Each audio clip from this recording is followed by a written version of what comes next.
Episode की starting में हम देखते हैं अब जबकि अपर वर्ल्ड ने सी किंगडम में हमला करने की तैयारी कर ली थी तो वहाँ का मौसम बदल चुका था और आसमान में वहाँ पर एक पोर्टल ओपन हो गया था। वहीं शिहाब भी अपने लोगों के साथ में उनसे मुकाबला करने को बिल्कुल तैयार खड़ा था, जिसमें सबसे आगे उनसे मुकाबला करने के लिए कॉल और गॉडलिव खड़ी होती है। अब कॉल गॉडलिव से हेल्प मांगता है कि वो उसे उसका टावर वापस दिलाने में मदद करे, क्योंकि कॉल ने उस बंदे को ढूंढ लिया था जिसने उससे उसका टावर छीना था। अब गॉडलिव भी कॉल की मदद करने को बिल्कुल तैयार हो गई थी और फिर कॉल सिहाव को अपर वर्ल्ड के खतरे को देखते हुए समझाता कि अगर तुम अभी भी अपनी सेफ्टी के लिए अपर वर्ल्ड जाना चाहते हो तो मैं तुम्हें अभी भी वहाँ भेज सकता हूँ, क्योंकि उस अपर वर्ल्ड का फौज का जो हेड है वो दोनों ही वर्ल्ड में ट्रेवल करने वाला है और उससे डील करना आसान नहीं होगा, तो उसकी स्ट्रेंथ बहुत ज्यादा होगी। अब ये सुनकर सिहाव अपने सी किंगडम के लोगों को देखने लगता है कि वो कैसे डरते हुए भी अपर वर्ल्ड से लड़ने को बिल्कुल तैयार थे, और साथ ही सिहाव को वो दिन याद आता है कि कैसे सी किंगडम के लोगों ने एक बार अपनी स्पिरिचुअल एनर्जी को देकर शिहाव की जान बचाई थी।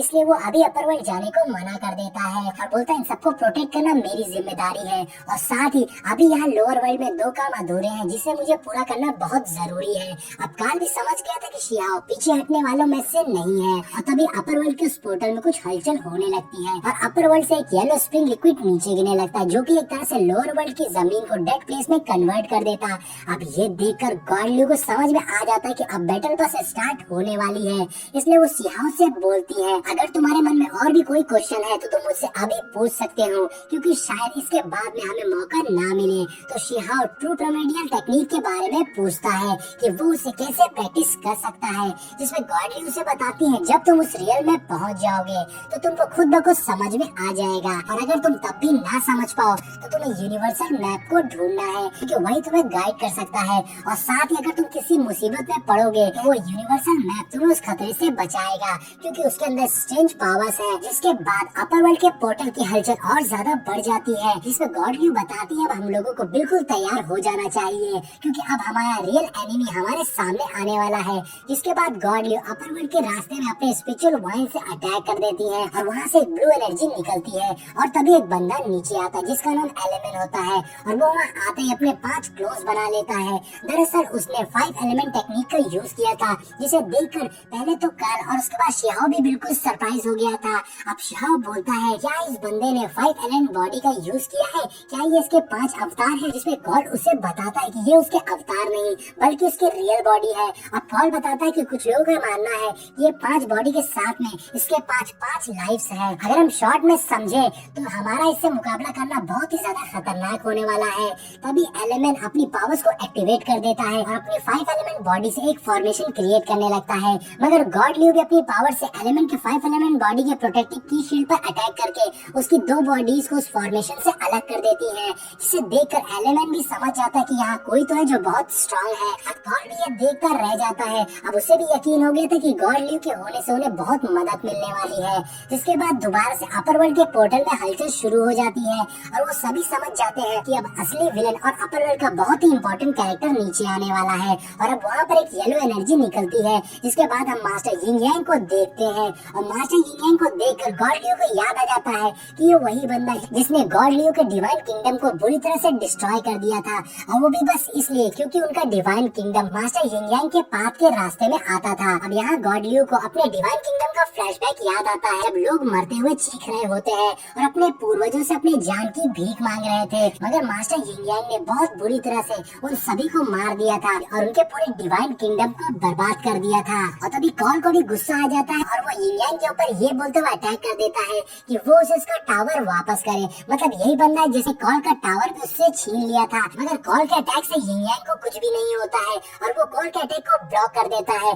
जिसके बाद वो बहुत सारी एनर्जी बॉल से कॉल के ऊपर अटैक कर देता है। अब कॉल भी गॉडलिव के पास आ जाता है, लेकिन गॉडलिव बहुत ही आसानी से अपनी पावर से यिंग यांग के अटैक को चकनाचूर कर देती है। अब ये देखकर यिंग यांग और भी ज्यादा हैरान रह गया था, लेकिन यिंग यांग अभी भी हार नहीं मानता है और अपनी पूरी पावर्स का यूज करके एक डार्क क्लाउड फॉर्मेशन को एक्टिवेट कर लेता है, जिससे वहाँ का मौसम बदलने लगता है और अंधेरा छा गया था। और फिर उस क्लाउड फॉर्मेशन में से डार्क एनर्जी और थंडर से गॉडलिव पर हमला कर देता है, लेकिन गॉडलिव फिर से उसके अटैक को डॉज कर लेती है। गॉडलिव ने एक शील्ड बनाकर खुद को बचा लिया था, और अब गॉडलिव यिंग यांग को कहती है कि तुम तो मेरे ओपोनेंट होने के काबिल ही नहीं हो, जिस पर यिंग यांग भड़क जाता है और बोलता है ज्यादा खुश मत हो, अभी तो ये बैटल बस स्टार्ट हुई है, अभी तुम मेरे से बहुत ज्यादा आगे नहीं निकल गई हो। और उसके बाद गॉड लियो अपनी पावर्स को एक्टिवेट कर लेती है, जिससे बहुत सारी एनर्जी निकल रही होती है और वो एक पावरफुल एरे होता है। और इधर यिंग यांग भी गॉड लियो की पावर्स को देखकर शॉक रह गया था और अब गॉड अपनी पावर से यिंग यांग के ऊपर और नीचे दो एनर्जी बॉल से अटैक कर देती है और यिंग यांग उन एनर्जी बॉल के बीच में फंस गया था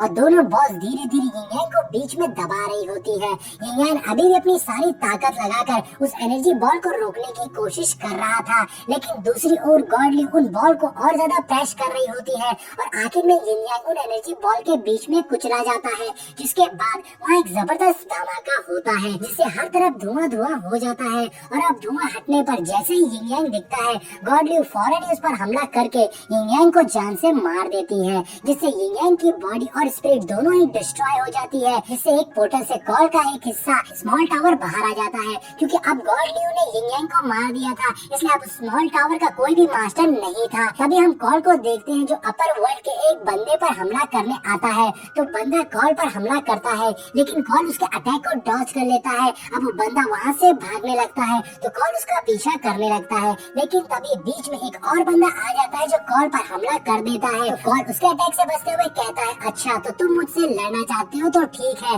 ये बोलते हुए कॉल डिवाइन बीस्ट को समन कर लेता है, जिससे वहाँ 3 डिवाइन बीस्ट आ जाते हैं जो फौरन उस बंदे पर हमला कर देते हैं। दूसरी ओर एलिमेंट गॉड लियो पर हमला करने आता है। अब एलिमेंट कहता है कि मैं टावर को जुड़ने नहीं दूंगा। तभी 2 बीस्ट गॉड लियो को घेर लेते हैं। इधर कॉल कहता है कि यिन और यांग टायोस एक्चुअली में टावर बॉडी की डिवाइन सेंस को रिकल्टिवेट कर रहे हैं। तभी कॉल तेजी से ऊपर जाने लगता है ताकि वो स्मॉल टावर को वापस ले सके, लेकिन अपर वर्ल्ड के बंदे ये देख लेते हैं और वो सब कॉल को रोकने के लिए तेजी से कॉल के पीछे जाते हैं। और तभी एलिमेंट कॉल के सामने पोर्टल से माउंटेन बैरियर को लाकर कॉल का रास्ता ब्लॉक कर देता है। अब कॉल बहुत ही ज्यादा रफ्तार में था और वो उस माउंटेन बैरियर से टकराकर पीछे हो जाता है और तभी एलिमेंट पीछे से कॉल पर लगातार हमला करके उसे काफी ज्यादा इंजर्ड कर देता है। और अब कॉल माउंटेन बैरियर से टकराकर नीचे को गिरने लगता है तो गॉड लियो वो देख लेती है और वो टेलीपोर्ट होकर कॉल को पकड़कर बचा लेती है। इधर वो ओल्ड मैन कहता है ये सबसे अच्छा मौका है उस स्मॉल टावर को वापस लेने का। ये बोलकर वो ओल्ड मैन एक बड़ी सी डिवाइन बेल की मदद से